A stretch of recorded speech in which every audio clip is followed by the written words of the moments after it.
Believe it or not, these are real skulls of actual men who were killed by the Wancho tribe warriors. This is one of the last remaining proofs of the actual headhunters who existed just a few decades ago. Let me tell you the story of the headhunters. Headhunting has been very common in past times and has been practiced almost everywhere in the world, even by the so-called civilized societies until World War II, like America, who would occasionally bring Japanese heads as trophies to sell, and Australian and British special units who deployed Dayak tribesmen to collect heads of enemy soldiers. In India, the Khasis, Kukis, Nagas, and the tribes in Longding and Tirap districts of Arunachal Pradesh practiced headhunting till it was banned in 1960 by the government, but it went on till about 1990s. To find real headhunters, I went to the beautiful Longkhao village in Longding district of Arunachal Pradesh, which is the home to Wancho tribe. In this village, the locals have still preserved the skulls, which are the trophies from their wars, and kept them outside the morang or village community space. The heads are very rare to find now, as after the tribes got converted into Christians, they were asked by the church to bury or burn the heads. Seeing a pit full of skulls was a really weird and unsettling experience for me. Another place where these skulls are still preserved is in the Kheti village of Tirap district, which is mainly the home to Nokte, Olo and Tutsa tribes. In almost all skulls, you can clearly see a damage on the bones or gunshot hole, which would have been caused during the killing. A basket of British skulls is kept separately as they are considered as special trophies that they won. Back in Longkhao, I met Gamtun, whose grandfather was a real headhunter. So I followed him deep into the village to the farthest corner and kept walking for quite some time till I reached his home.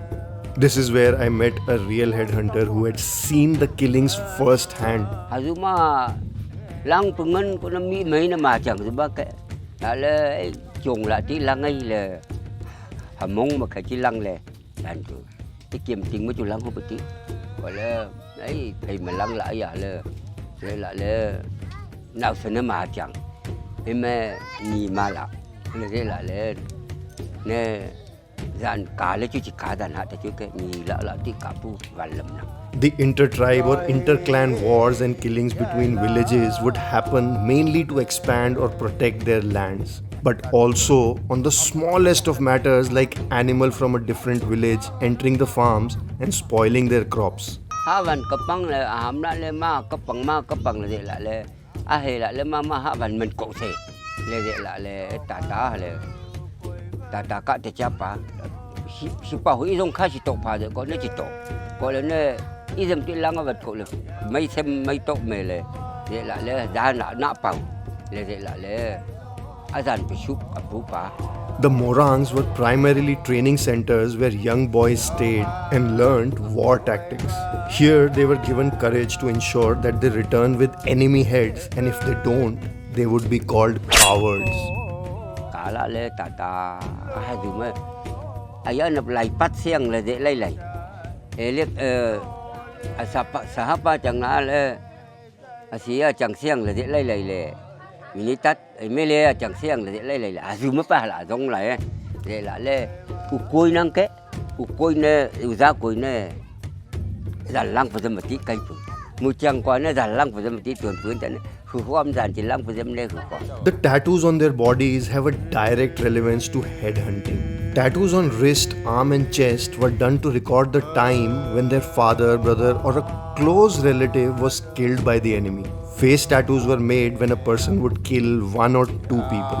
But tattoo on the neck meant that the person had killed many enemies and brought pride to the village. After victory, the heads were collected and kept outside the morang to dry, and a victory ritual would be performed. After spending some time with Pangchak ji, he opened up to me and got playful and shared with me the victory songs they would sing while coming back with heads and encouraged the brave warriors to kill more and more.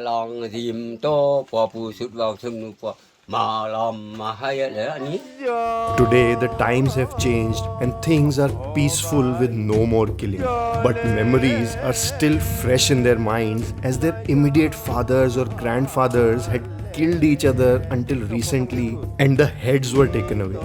So the villagers now try not to talk about those times at all in order to avoid opening up the wounds and starting a conflict again. But the adorable headhunter that I met told me how blessed his children are to be born in peaceful times. With that message, I bid goodbye to them and they bid farewell to me with cheers and whistles. Bye bye.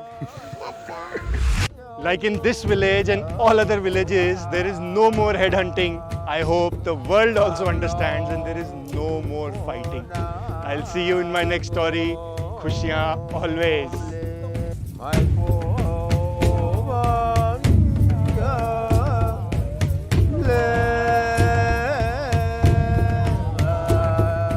Khushiyan over. ऐसा करके बोलो खुशियाँ always. Khushiyan over. Hey everyone, so a special announcement. This was my 101st story. Yes, I've crossed 100 stories already. Don't know where the time flew. Just been 1 year, 10 months already. So guys, thank you all for being there in this journey. And I'll be telling many more stories. Continue to be with me and sending me love for these stories. And because of this 101st celebration, a friend of mine in Goa, he shot a surprise story about me. So I'll be posting that tomorrow. Have a look. And I'll see you in my next story. Khushiyan always.